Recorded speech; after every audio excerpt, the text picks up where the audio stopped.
So April is a big month for new releases. Like half of my auto buy authors are coming out with a book this month. We have Just for the Summer by Abby Jimenez. We have The Rule Book by Sarah Adams. We have The Reappearance of Rachel Price by Holly Jackson. We have Taming Seven by Chloe Walsh, and we have Funny Story by Emily Henry. Five new books to be reading this summer. So I thought it would be a good idea to read all of them and figure out which ones are worth your time and money this summer. It's going to be a long week or two of romance for me, which is not necessarily like my go-to genre. Like, I like romance, but it's gonna be a lot at once. I have 4 romance books and 1 mystery. I wouldn't say it's a mystery thriller, even though Holly Jackson does write mystery thrillers. This one seems just like a standard mystery. I have pretty high expectations for most of these, so I will probably be a little harsher in these, but I'm excited to see which ones meet my expectations. I'm hopeful though. I'm very hopeful because I haven't had a lot of 5-star reads this year, so I'm hoping one or more of these will meet that. But let's get into it. I have Just for the Summer to start with. I picked it up today.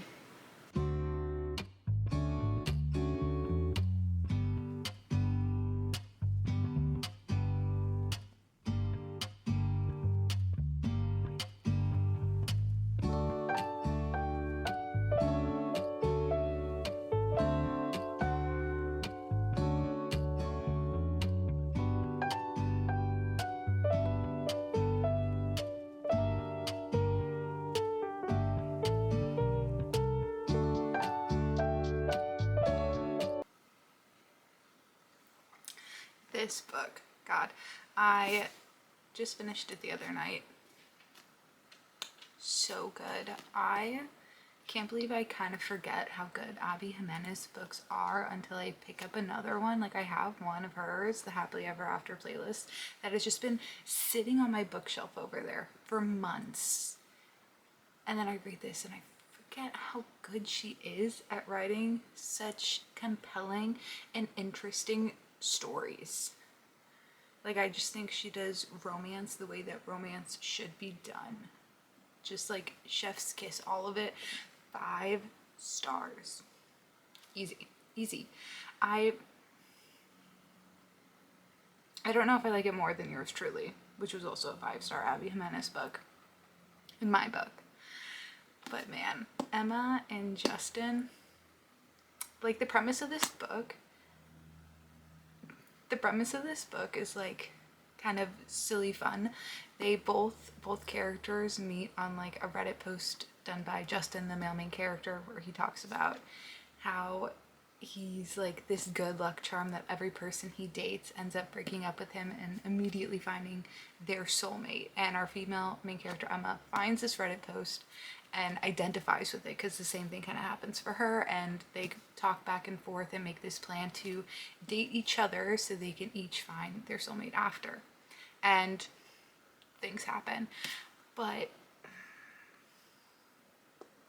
the backstories she gives these characters and how it plays into the current storyline is just like so well done. I think they're so well done, and this is part of the like interconnected series with Part of Your World and Yours Truly, and there were some characters that I didn't immediately place once they were referenced, which was interesting. It was interesting for us to be reminded, oh hey, this is this person, so loved that.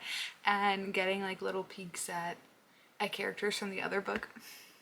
So good. I just loved this. I feel like I connected with the characters and like cared about what was happening to them. And Justin is like a top tier like male main character. He's like everybody is saying, and it's just so true, the epitome of if he wanted to, he would.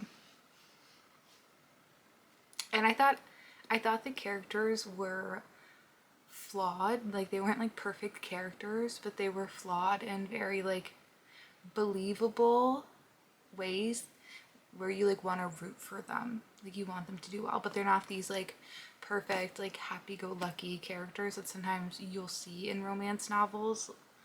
So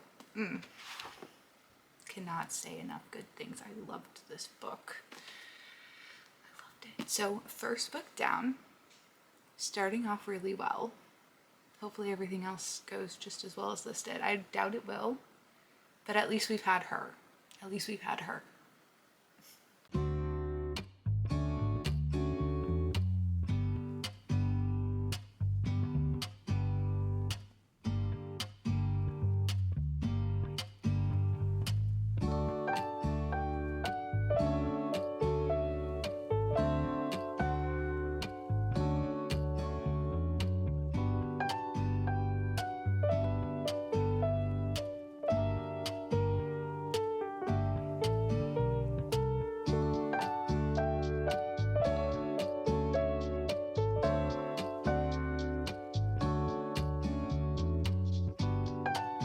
I was bad. I haven't made any update in a while, and I have a few to make. So first off, I finished the reappearance of Rachel Price, and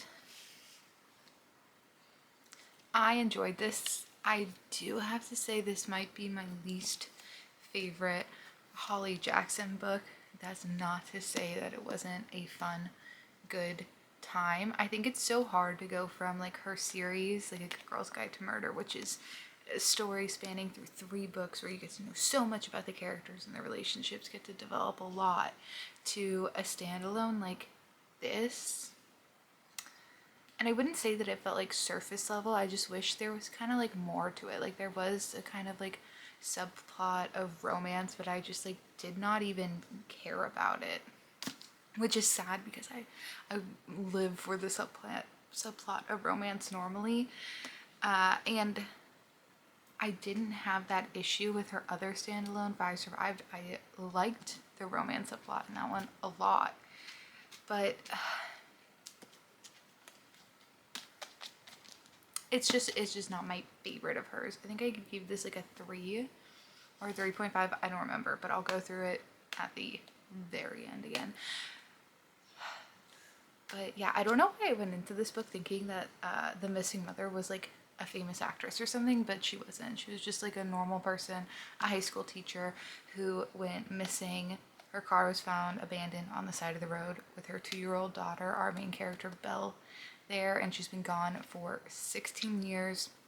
They're filming a documentary called the Disappearance of Rachel Price, and suddenly Rachel shows up again. She throws off like the whole dynamic of like Belle living with her dad. Like their home environment is just so shaken up by her reappearance, and they're trying to figure out like what really happened when Rachel went missing.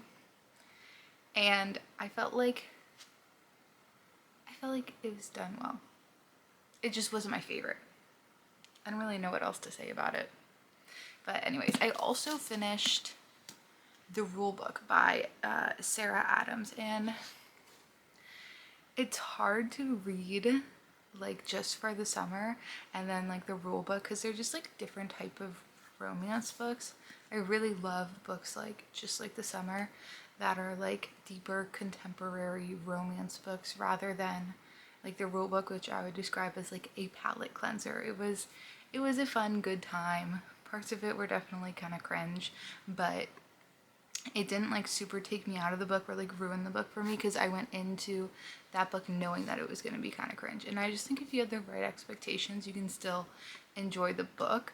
I find the rule book and the cheat sheet series to be a little bit more cringe than her other series. I forget what it's called, but I think that too because it's like the famous trope. I think that, I don't know, but I still enjoyed the book. There were real life problems in them. It just like kind of feels different. It feels like a different type of book. But it was fun. It was cute. I was laughing.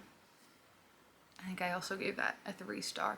It just wasn't anything like super crazy. I don't think I will think about those characters much or at all. but it met the expectations I had for the book, which is great, and it made my drives to like school and work so much better. So if that's the type of romance book you like a sweet little like palette cleanser, you'll enjoy that book. Now, yesterday was a good delivery day. I got Funny Story. It came out yesterday. I had like same day delivery with my pre-order on Amazon. Love that. But you know what else arrived yesterday? Taming 7.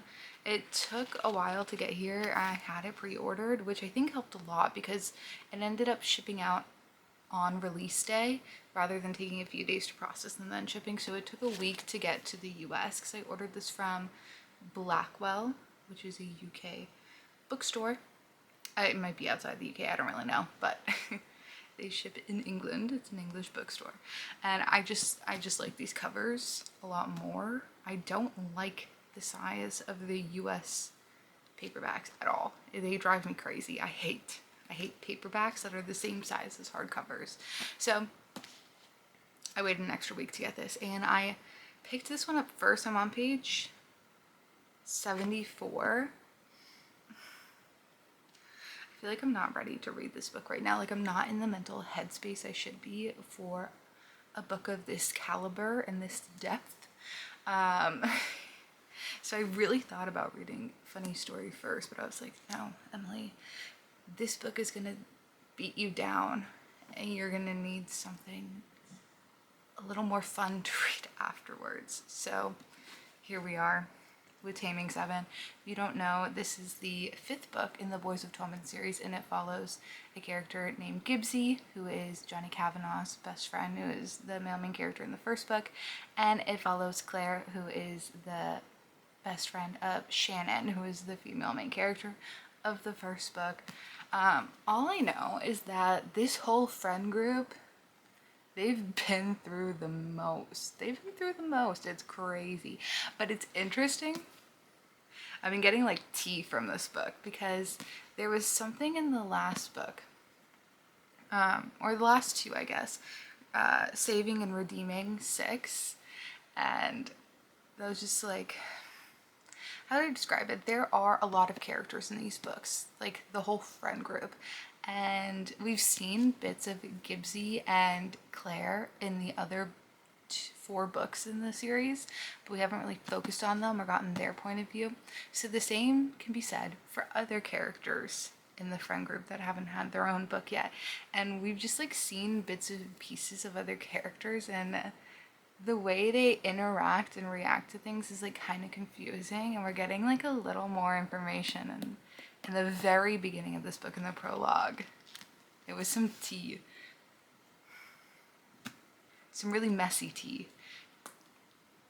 The next books should be quite drama filled as well, but I don't really know what's going to happen here. So far it's just kind of talked about the issues one of the characters is faced in the past, and how that past trauma like still affects them today.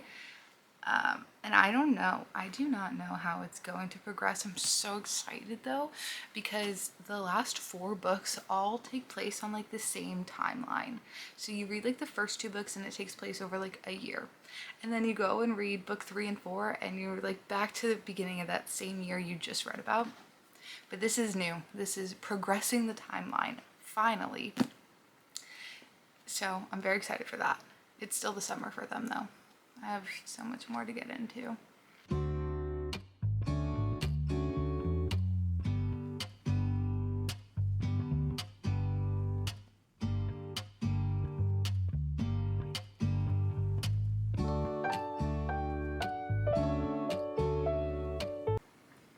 So I was just randomly flipping to see like the very last page in this book, because on Goodreads it says that this version should be like 700 pages and it's just not. It's like 500 something. So anyways, I came across like the song section and I was like, you know what, let me look at it. Tell me why the very first song on here is You Are in Love by Taylor Swift, which is my favorite Taylor Swift love song, and it is pretty perfect for this book. Like, pauses, then says, "You're my best friend," because he knew. No. Pauses, then says, "You're my best friend," and you knew what it was. He is in love. Chef's kiss. Chloe Walsh is in her Taylor Swift era, because for Claire there are like 14 Taylor Swift songs listed. And then I flip and see that there's a whole different section for songs for Gibbsy. And I'm already vibing with it. I'm like, ooh, Semi-Charmed Life by Third Eye Blind. A banger. And then Teenage Dirtbag by Wheatus. The song of my childhood. Such a weird song to be the song of someone's childhood, but it's mine. My dad used to play that song all the time in his Jeep, and I'd be like 5 years old singing that song. So, good stuff. Even the song rack's really good stuff.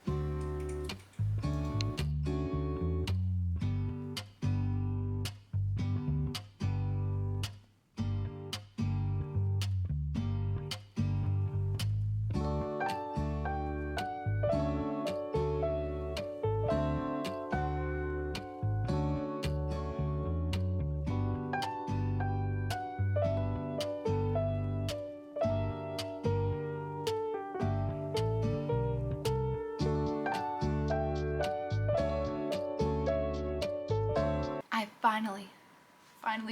finally.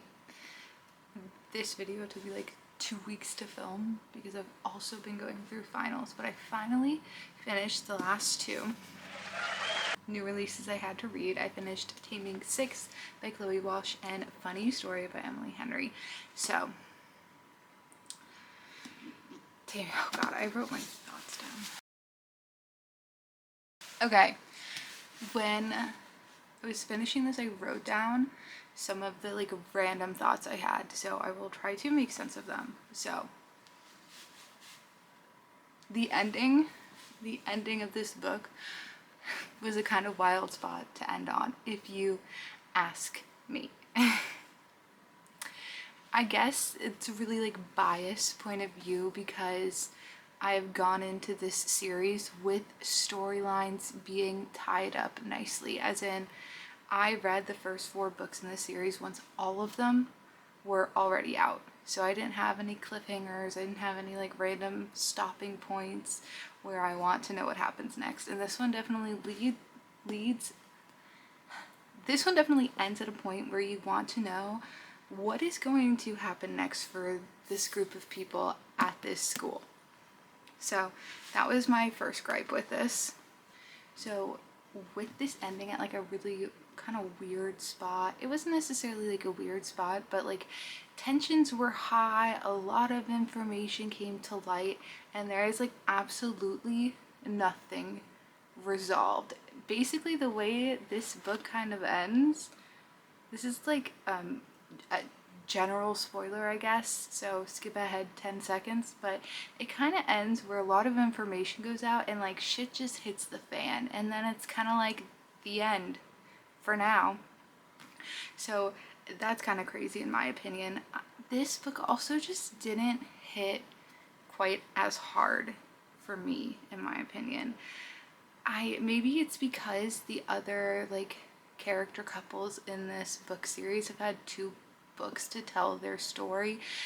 This book, it kind of felt like nothing was really happening for the first like 60% of this book, or like 50% of this book, because the information we were getting was kind of the information we already have from all of the other books. We kind of already have like a decent idea of the connection or relationship between these 2 characters, although it does like dive like way deeper into it.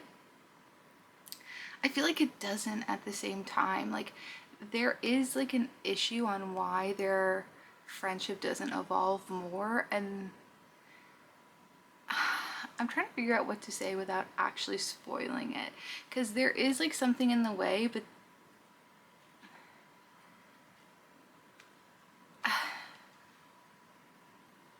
I don't know what to say without spoiling it.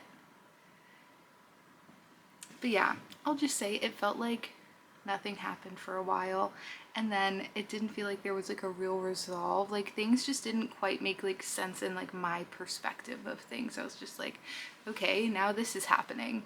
That's wild, I guess, based on how things were. I did still enjoy this book. I liked being part of this like world again with these characters. It was nice and fun. I kind of wish we got more though. I love Gibbsy's friendship with Joey Lynch, and we did get some of it, but I wish there was even more. There's also such random like kind of like cameos, you could say. Like there's one conversation with Gibbsy and another character in this book, and it's just like so out of left field, and then nothing comes of it, at least in this book. And this is supposed to be Gibbsy and Claire's only book, so I don't see us getting their perspective in another book, so I don't know how that conversation will even come into play. I don't know. This book, it just didn't hit as much. It was still a good time to read. I think I'm just super biased towards the Lynch family. I don't know. There were definitely some emotional moments. I was tearing up. I shed a tear or two. But yeah, like I don't know if it was like the pacing. I definitely think pacing was an issue in this book, for me at least. But it's also, I just didn't understand the evolution of the relationship between these two characters. It didn't make a ton of sense to me. I don't understand how they jumped certain hurdles. I guess that part just didn't seem super believable to me. It was just kind of like, here's a hurdle, and apparently it's just not a hurdle anymore. Things are just okay now. That's how it felt from my perspective, at least. So that's what I'll say about this. Again, it was a good time though. Just not like, definitely not my favorite book from this video, unfortunately. But I think I gave this a 3.5. If I gave this a 4, I think I would realistically give this a 3.5, which is the lowest rating I've given a book in this series. Next. Then I finished Funny Story. I did audiobook this a little bit and read it just because it was taking me so long to get through these books with finals and like my last week of class going on as well. So I started audiobooking it when I was wrapping up Taming 7, and I found that to be nice because I got acquainted with the characters and then I could jump into reading the physical copy of this. And I'm not gonna lie guys, I was kind of nervous about this one because reviews were coming out and they weren't like super great. And I love Emily Henry, I really do. But I think I have found that I enjoy the books that other people rate a little bit lower, because I really enjoyed this one. This one was a solid 4. It was a solid 4. I really liked both main characters. I really liked the male main character in this book. Oh, I'm so upset because I already forgot his name. Miles. Yes, Miles. I really liked Miles. I thought he was a nice and sweet character. I really liked him. I liked the female main character too, Daphne. I liked her being a librarian. It was like very wholesome to me, especially because growing up my mom was a child's librarian, a children's librarian, right? Yeah. So like all those story hours and stuff, I used to always go to the ones at my mom's library, so that was also like very wholesome, sweet to me as well. But I thought I think the premise of this like plot is so honestly funny because the two main characters in this, Daphne and Miles, Daphne is engaged to someone else, can't even remember his name, and when he gets back from his bachelor party, Daphne's fiance tells her, "I'm so sorry, I'm calling off the wedding. I'm actually in love with my childhood best friend, Petra. And yeah, so can you just like pack all your stuff up?" That's crazy. So they call off the engagement. She's like moved to this new state for him, like to be with him, to start their lives together. And now she's just like kicked out of the home that they were building together. So she moves in with her ex-fiance's new girlfriend's ex-boyfriend. So it was like Daphne and her fiance, and then Petra and her boyfriend Miles, and Petra and old fiance got together. So now Daphne and Miles are roommates together because she needed a place to stay and he had an extra room in his apartment. And they're kind of like going through this breakthrough. They were like really separated until I forgot what it is that like makes them kind of connect one day.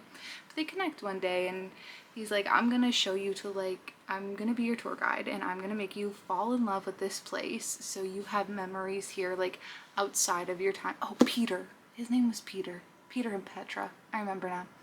Peter was the ex-fiance. So you have memories like of here, like good memories outside of just like being with Peter, your stupid old fiance. And they create this friendship and they get to know each other on like more personal levels. I will say, no, I won't say, actually, scratch that, not saying anything else, but I liked these two characters. I thought they were good. I thought they were good.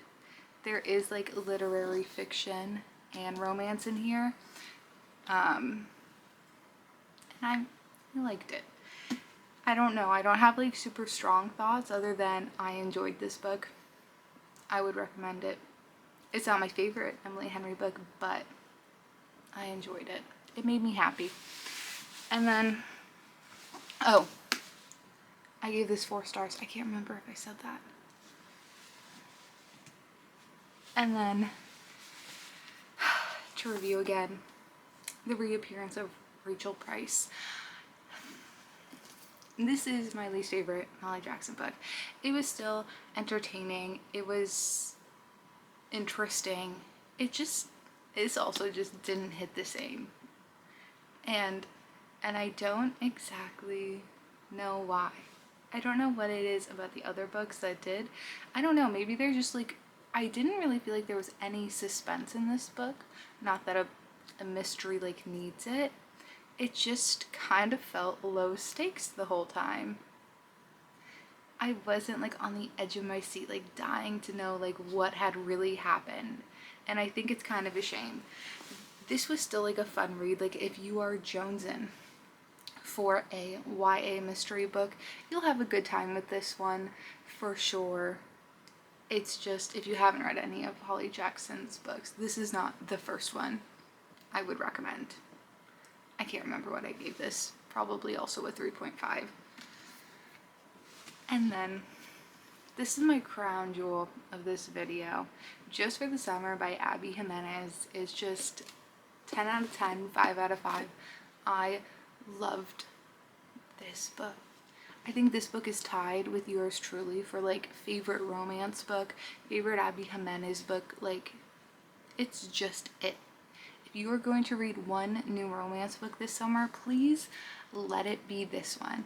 I think Abby Jimenez is just so perfect at writing sweet romances that also incorporate like heavy, sometimes traumatic backstories or upbringing for her characters that relate to the relationship that the characters have together. It's something that they have to overcome, something that they have to deal with. It kind of makes the relationship a little bit more high stakes, and it makes conflict in romance books feel more believable because there's these issues that you've known about and have been discussed, and it's about like working through them, and it's not like some miscommunication trope or something like that. And I just really love her. I love Abby Jimenez. And I think like everything I just described about like what I loved about this book is like why I didn't love The Rule Book by Sarah Adams, which was the last book. Actually, it was like one of the first books I read for this video, but the last one I would discuss today.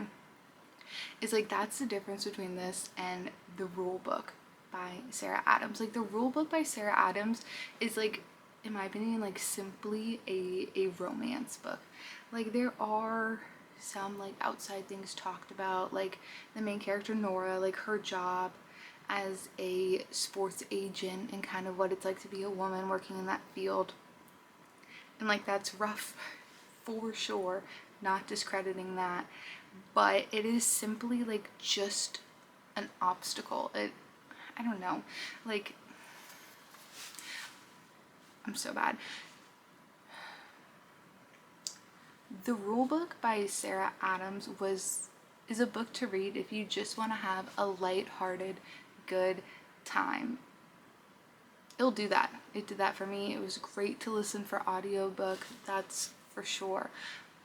But it's just one of those romance books that's just, like, not very believable. You just gotta go with it.